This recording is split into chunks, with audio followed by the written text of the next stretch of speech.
Hello, everyone, and welcome back to our Culinary Corner.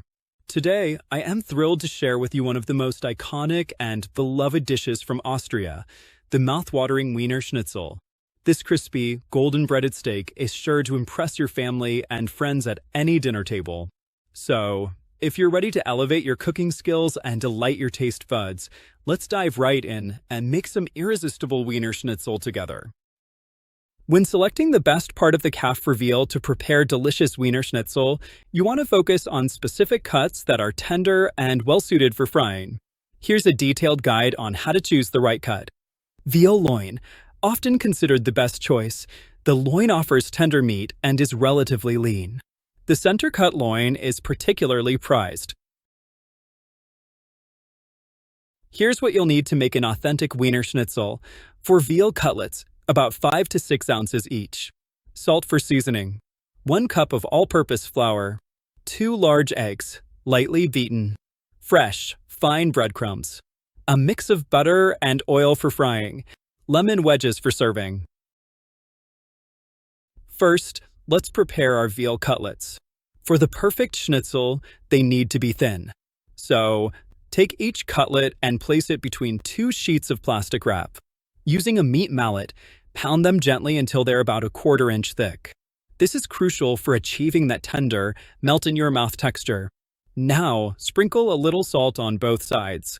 Seasoning is key to bringing out the flavor. Next, let's set up our breading station. In one dish, we have all-purpose flour. In another, our beaten eggs, and in the third, the fresh breadcrumbs. Take one of the cutlets and dredge it in flour, making sure to cover it evenly on both sides. This helps the egg stick. Then, dip it into the beaten eggs, letting any excess drip off. Finally, coat it in breadcrumbs, pressing gently to ensure they adhere nicely. Now, it's time to fry our schnitzels. In a large skillet, heat a mixture of butter and oil over medium-high heat. The combination of oil and butter gives the schnitzel a rich flavor while preventing the butter from burning. Carefully add the coated cutlets to the pan, making sure not to overcrowd it. We want them to fry evenly and get that beautiful golden brown color. Fry them for about 3 to 4 minutes on each side, depending on thickness. You're looking for that perfect golden crust. And there you have it. A delicious, traditional Austrian Wiener Schnitzel, ready to impress your family and friends. I like to serve it with a light cucumber salad or potato salad to give it a classic touch. And to go with it, you can have a rich and flavorful European-style beer with foam to the last drop. To enjoy a homemade beer, watch this video, where I will show you how to make beer at home, and it will taste like a great European beer. Thank you for joining me in the kitchen today. If you enjoyed this video, please give it a thumbs up, subscribe for more delicious recipes, and let me know in the comments how your schnitzel turned out. Until next time, happy cooking! Don't go away yet. Please watch this video to the end to see the preview of the video, where I will show you how to make a delicious, rich European-style beer right in your home. Then at the end of the video preview, you will see the webpage on which you can click to see the full version. Happy holidays to all of you!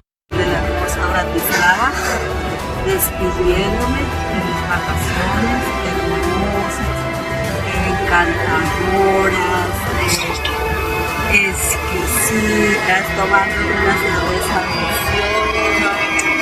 No sé cuándo me la vuelva a tomar. Brindo por los que están y por los que no están. Feliz en mis vacaciones. Adiós, Bratislava del mundo. Algún día regresaré. Hoy desde Bratislava, mañana desde cualquier lugar del mundo. Salud.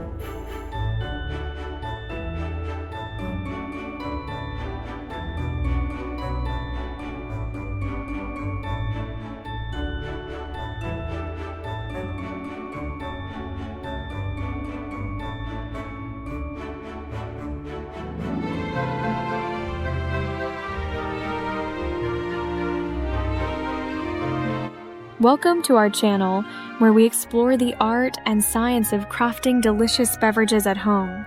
Today, we're diving into an exciting project, making your own alcohol right in your kitchen, legally and safely. So grab your apron and let's get started. In the next few minutes, I'll guide you through the process of homemade fermentation, from preparing your ingredients to tasting the final product. But first, let's talk about the essentials, being safe and staying legal in your homebrewing adventures. Before you begin, it's crucial to understand the laws in your area regarding home alcohol production. Some regions allow making wine and beer, but distilled spirits might be restricted. Always check local regulations before starting. And remember, safety first. Keep your workspace clean and practice responsible consumption. At the heart of all homemade alcohol is fermentation, a natural process where yeast consumes sugar, producing alcohol and carbon dioxide. The type of sugar and yeast you use can affect the flavors and alcohol content of your final drink. It's like magic, but backed by science.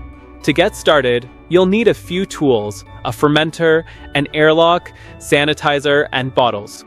For ingredients, gather water, a sugar source like fruit or grains, and yeast. Equipment needed: 1. Fermentation vessel, a glass carboy or a food-grade plastic fermenter. 2. Airlock and bung, to allow gases to escape during fermentation. 3. Stirring spoon, preferably a long-handled, food-safe one. 4. Siphoning tube, for transferring liquids without disturbing sediment. 5. Bottling bucket, for mixing priming sugar before bottling. 6. Bottles and caps, for storing the finished product. 7. Capper, to seal bottles. 8. Thermometer, to monitor brewing temperatures. 9. Hydrometer, to measure the specific gravity and assess fermentation progress. 10. Sanitizer, essential for cleaning all equipment to prevent contamination.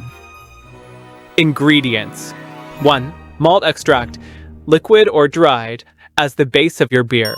2. Hops, to add bitterness and aroma. 3. Yeast, specific strains depending on beer style. 4. Water, clean and chlorine-free, often filtered or distilled. 5. Priming sugar,